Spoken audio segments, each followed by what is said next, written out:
السلام عليكم ورحمة الله وبركاته.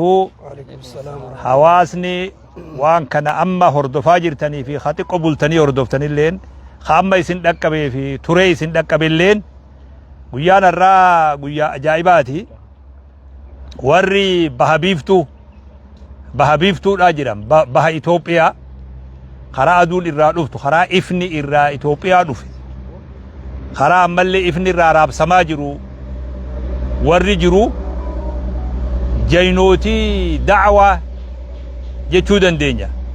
Jaynootii da'waa tu arraa asitti wal gaye. Rabbiin subhaanallah liyaqdi Allahu amran kaana maf'uula.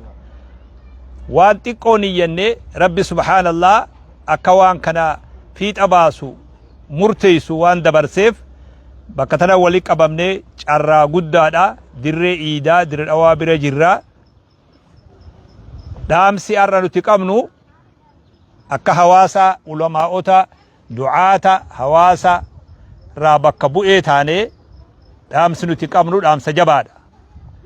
Waan ni dhiifna jedhan naman dhiifne. Waan jalaayin dhokadha yoo jettillee dhokachuu hin dandeenye. Jalaayin rafa yoo jettillee rafuu hin dandeenye.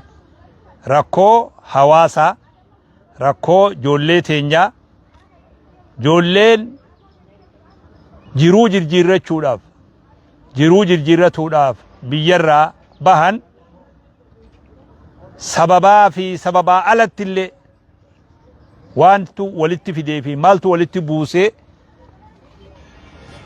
duuba siidhaa nuti gaa dhibbatti illee beekuu baannu haalli joolleen teenyaa adda wal qooddee maqaa adda addaa nuti amma maqaa san akka du'aatatti nutti ulfaata maqaa san illee jiru nutti ulfaata yoo haqiiqaa taate ammoo adda wal qoodanii garee godhanii naannoos ganda walii kennanii wal lolaa jiran naannawa daangaa Suudi Arabiyaati fi Yamanii fi akkuma walii galatti naannawa kanatti ijoolleen wal miidhaa jirtu waan kanaatu arraas nu baase. Ni turtanillee injiina hin turre waan nu tursiisee jira.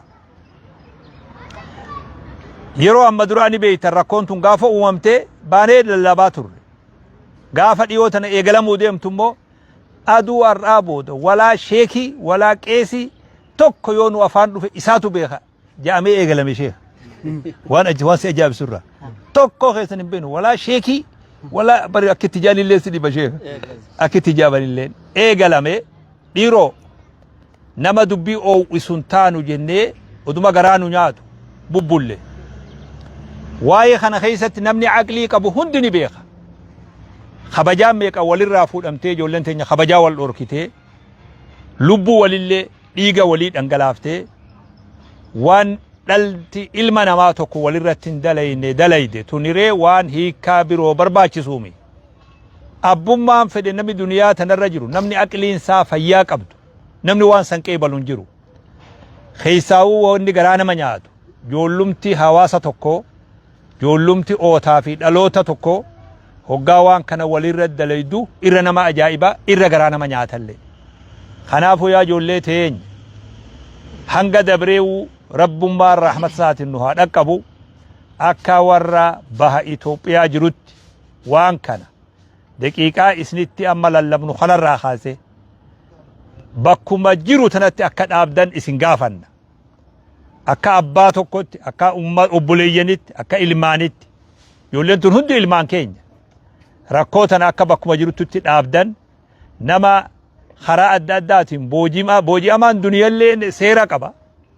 Akkanuma ufumaa wal boojitanii harkaa wal qabdan. Namoota qulqulluu waan tokko hin balleessin namaa wal lolellee quban qabne.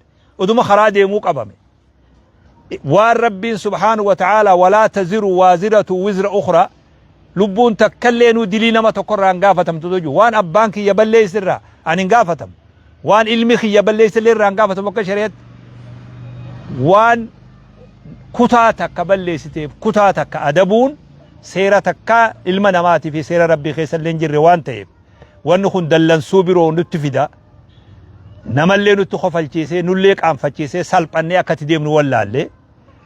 Kanaafuu waan kana asumatti dhaabaa gara nagayaa gara waltahu gara fixatu gara sitti akka nuu deebitan asumaanuu dhaamsa dabarsuu barbaanna mirga khiyyaangaa tarreetti dhiira hedduu jira Sheekh Jamaal irraa kaafnee dhaamsa wal fakkaataa isiniif dhaamna maqaa hawaasa keenyatiin galatooma jazakumullah السلام عليكم ورحمة الله. وعليكم السلام شيخ أنا من أرجو جدا جدا لك ربي مرقس يقول أنت برسي كتابتك كسي كتابتك كسي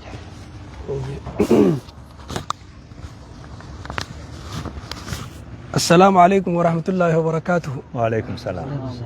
أواس خينيا ورث قليتي إن يتنا أجيسا أفان نتيسني دبنون كان خبيتا ilmaan ootaa ilmaan dhalootaa ilmaan saba tokkoo ilmaan amantaa tokkoo warra biyya tanaas wajji qabnuun madaraka arraa kana sheekha dubbiin tun arraboodan deebitu tafaa'ulumaafu bakki irraa lallabaa jirru tun magaalaa jaalalaa magaalaa hawaasummaa bakka magaalaa qaroominaa wanni Itoophiyaa tana fakkii Itoophiyaa jechuun Itoophiyaa xiqqoo jedhaniin fakkii Itoophiyaati.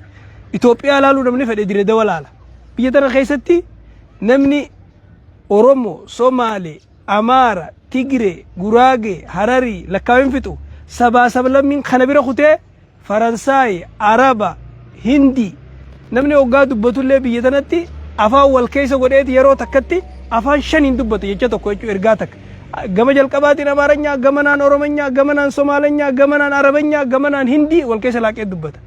magaalaa qaroomina hargansuu Itoophiyaa jechuun bakka Itoophiyaan hafuura baafattuun hafuurri Itoophiyaa asiin baabee akkasii hubadhaa somba Itoophiyaa jaaniin magaalaa irra jirru kana Diredawaa sombiyoo nagee qabaate biyyi guutuun nagee qabaate qaamni guutuun nagee qaba yoo sombi nagee qabaate jechuudha maaliif jennaan isatu dhiiga qaama keessa wanni godha asiin hafuurri baha asiin sagaleen baati biyya tana wanni bahus asirraan baati wanni seenus asirraan seeti madaraka dirree magaalaa jaalalaa magaalaa Sheekh Amiin Ibiroo faa keessa dhaabbannee isin dubbachuu jirra Sheekh Amiin qofaa miti biyya guutuu wajjin qaba hayyoonni ogeeyyonni akkasuma qabsaa'onni bakkitti wal gayaa turan asii wanni asirraa face biyya hunda wal geessi asirra dhaabbannee isin dubbachuu jirra arratti irraa booda waan kana wanni isiniin jennu obboleeyyan keenya seerattis shari'attis namoomattis woomata kallattu obboleeyyan wajjin dhalate ilmaan adeeranii maqaa gandaatiin wal yaamanii ganda walib baasanii gandaa wal loluun qaroominaasii miti beekumsaasii miti adaba naamusaasii miti namoomaasii miti kuni gadi galummaadha nama abaarsallee rabbi isinirraa haa qabu nama abaaramee waan akkanaa dalaga arrarraa qabnee wanni isiniin jennu ilmaan obboleeyyanii biyyattuu ha walin lolle biyya namaa keessatti gandakka walin lolle imaltuu keessatti nama maqaa walib baasanii nama miskiina nyaatee garattin dhugin nyaatee garattin quufin dhugee kadheebuun bayin bahararraa akkannichi been qabanii hamtuu irra dalagan tana rabbiin nu naaditu waan kana ganaa rabbi nutti hin deebisin fuuldurallee islaamummaanis isin qabne obbolummaanis isin qabne namoomaanis isin qabne arra booda ilma abaarame ilma haadha abbaan abaaran ilma gosti abaarte ilma biyyi abaarte habiyya tanaaf hin tolle habiyya namaa ta dhaqesaniifis hin tolle yoo taate malee arra booda maqaa gandaatiin walit deebi'anii wal loluu wal miidhuun asitti dhaabbatti nama yoo wal lole nama lama wal lole wal dhufanii walii araarsan badii nama tokkootiif namni tokko hin gaafatamu lamaa wal lole san dhugaa namni lama wal lole wal hin faarsu lamaan jechuu khabiraa jechuu akka walitti hin deebine jechaa dhaamsi guddaan ammoo dhaamnu nama sheekha fakkaatu nama hayyuu fakkaatu nama ogeessa fakkaatu beekaa manguddoo biyyaa ka fakkaatu ka maqaa gandaa himatee dargaggeessaa fi shamarran hawaasa biyyarraa beekana walib buusu abaaramaan kam sheekarra isa kana biyya isaa jiraatu achi isaa jiraatu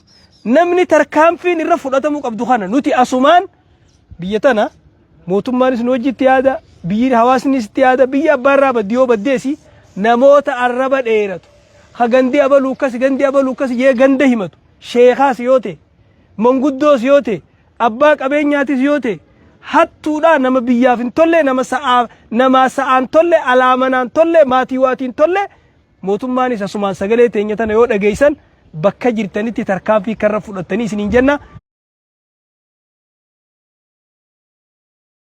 jenna addunyaan silaa'uu bahara bahara keessa oguu deeman dooniidhaan yoo tokko bakka takkaan ure ha urusan yoo harka qabuu baatan bishaan achiin nama seenee ganda guutuu liqimsa.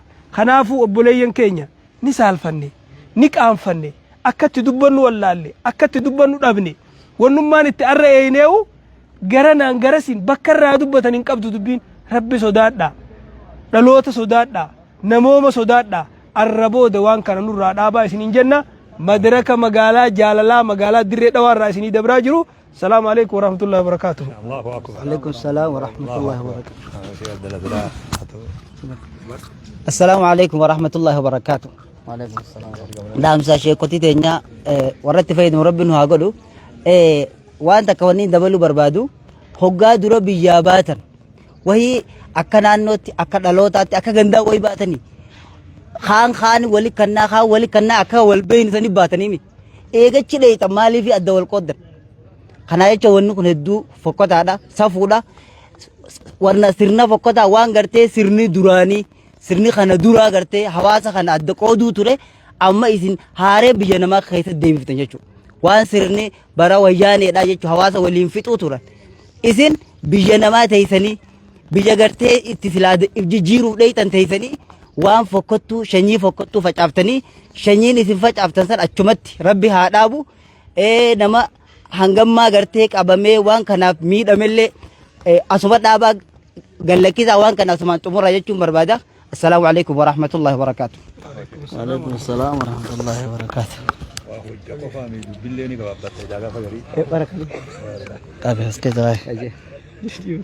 بسم الله الرحمن الرحيم. السلام عليكم ورحمة الله وبركاته.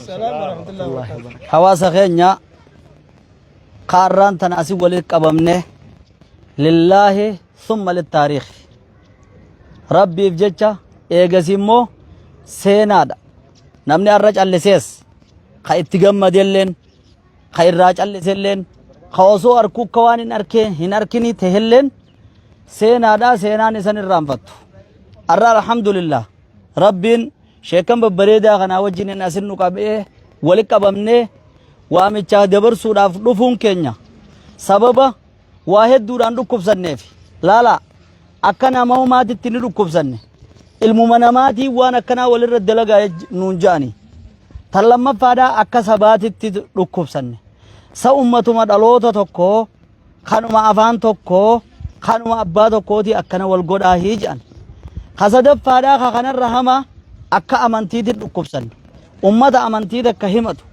خان إسلام ما ولنقبو saniitu akkana wal godhaahi akkana walirratti hojjetaahi ijjaama dhukkuba karaa meeqaatii bakka tana walin nu fide jechuudha saniif wanni jennu rabbi ragaa isinitti haa ta'u dachii samiin ragaa isinitti haa taatu malaayikaan nu dhageessullee ragaa isinitti haa taatu wanni isiniin jennu rabbii keessan sodaadhaa arra qalbiin kafayyaan qabnelleen isinirraa dhukkuba lammaffaa isinirraa dhukkubsachuudha jira خفيا قبولين ديبيه إسن الرادو كوبسا چورا جرا وان تكا غرّي نما هندگين شر هم تورا تكا إجينا ما هنركن تكا قلبين نما هيادين سني أركا جرا دلوتو مغنا دفوف جج ilmoo keeysan zarii teeysan ilmoo isin booda dhuftu ilaa guyyaa qiyaamaatti hortee teeysan yaaduudhaaf jecha harka ammatti keeysaa fudhadhaa Allahumma shahad rabbi ragaa haa ta'u dachii samiin bakkirra dhaabbannu tun magaalaan tun warri daawwatu kun ragaa haa ta'u dhaamsa gabaabaa anis kanaan dabarsaan isiniin ja'a wassalaamu alaykum wa rahmatullahi wa barakaatuh. Alaykum salaam wa rahmatullahi.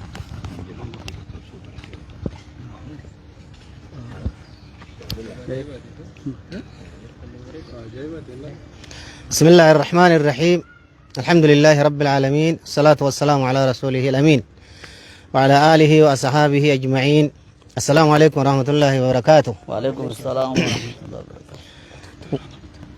wanni bakka tana nu dhaabaadhaa jiru akkuma dhageeysan kana obboleeyyan keenya waan ilmaan keenyarraa obboleeyyan keenyarraa dhagayaadhaa jirru argaadhaa jirru bakka teenyutti taa'uu dadhabuu gurri keenya waan hamtuu dhagahee hirriiba dhabuutu bahaadhiyarraa bakka tana waliin nu fide namni waa sadii waliin qaba amantaa, biyyummaa, shanyummaa waa sadeen kana wajjin qabaachaadhaa nama deebi'ee wal nyaatu wanni inni fakkaatu nama qaama isaa mudhii olii fi mudhii gadii wal lolu fakkaata. Akka nama mudhii gadiin qaamni kun kiyyaa miti jee ifirratti loluuni ciruu abileetti baafatee akkas fakkaata. Hoggaanii fi nama afaan san dubbatu laaltu namni inni irratti dalgus afaan san dubbatu hogguuni fi laaltu. Biyya inni himatu hogguu laaltu amantaa inni himatu hogguu laaltu waan aqiliin namaan fuune waan sammuun namaan dandeenye waan kanaatiitu deemaadhaa jira.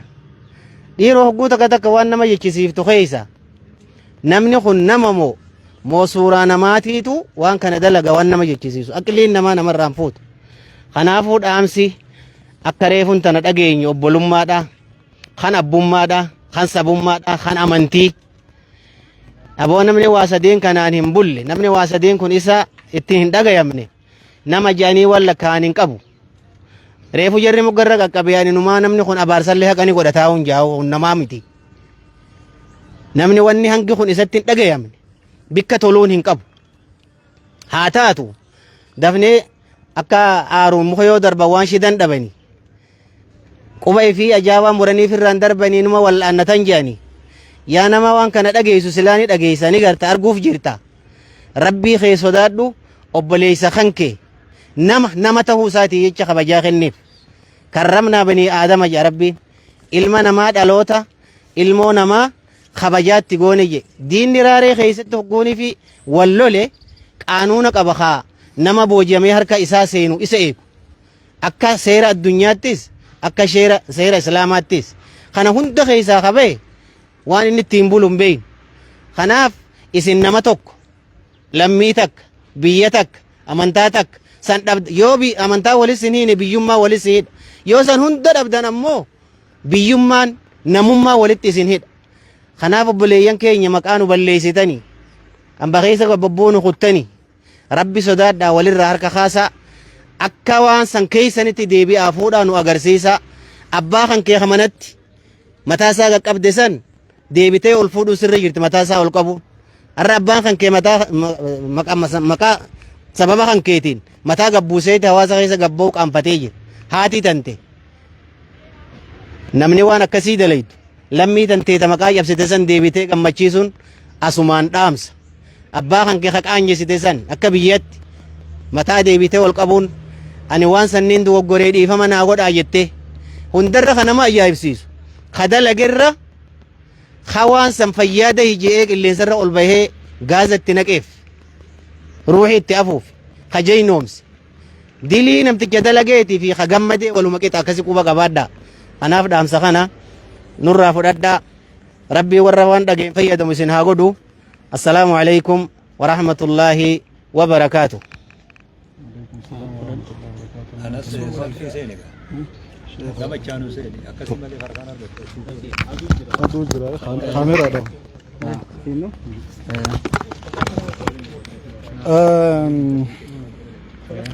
بسم الله الحمد لله الصلاة والسلام على رسول الله صلى الله عليه وسلم. السلام عليكم ورحمة الله وبركاته.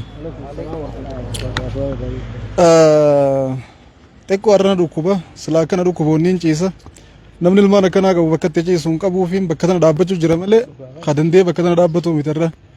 Ijoollee teenya lallaba sheekota keenyaa dhageessan yoo amantii takka dhugumaa waliin qabaanne yoo oromummaa waliin qabaanne wanni isin dalagaa jirtan akka sabaattis akka amantiittis bidaadha. Oromoon akkana qabaachaan turre kaleessa akka amantiittis akkana qabaachaan turre qabaachuus hin dandeenyu ni isin jiraatu akka kun wal qooddanii garaagarana baatanii kun kana miidhee kun kana miidhuun kun kanaa tumsee kun kanaa tumsuun wanni kana akka amantiittis ajooytuudha waan irraa dhorkamneedha. Kaleessa abboonni keenya akkanan turre jaarraa abbaa gadaa asii waaqoo guutuu barbaaduuf baale dhaqanii waliin wal ta'anii qabsaa'uu turan.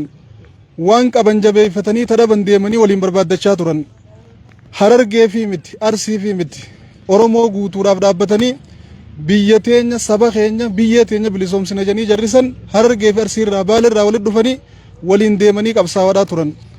arra ilmaan jaarraa abbaa gadaatii fi ilma waaqoo guutuutu wal qoodee garaagara nabbihee wal miidhu jireechuun osoo dhageenii jari sammaan nuun jaan dhuguma rabbiitti nama waatti dhageeman nama waa yaadu nama waa hubatu namni jara san seenaa isaanii beeku arra seenaa abbaa ifii gatee seenaa abbaa ifii lafatti irra ejjatee waa waliin miidhu dhugaa rabbiif ijoollee teenya karri isin deemaa jirtan karaa miti akki isinitti jirtan akkaa miti waan kana dhiisaa yoo diinni Harargee fakkaatu diinni Arsii fakkaatu waliin isin fixaa jiraatellee gamaa gamana ija banattaniif irraa laaluu qabdan nama hedduu jira kan keessa dhalatee guddate kaafaan keenya nu caalaa beeku ka aadaa teenya nu caalaa beeku ka gaafa miidhame nu yaammatu yoo namni akkasii waliin isin fixaa jiraatellee bakka tana firraa laaluu qabdanii namni Harargee keessa dhalatee guddate ka Harargeen ta'in yookaan saba keenyan ta'in nama biraatii wajjin waliin bu'ee Harargee ta'uu kiyyaa fi miidhame yoo jee nama sanii jettanii harka holkaaftan yoo taate Arsii irratti namni Arsii keessa guddate ka Arsiin ta'in kanu kana tokkummaa teenyan feene waltaa keenyan feene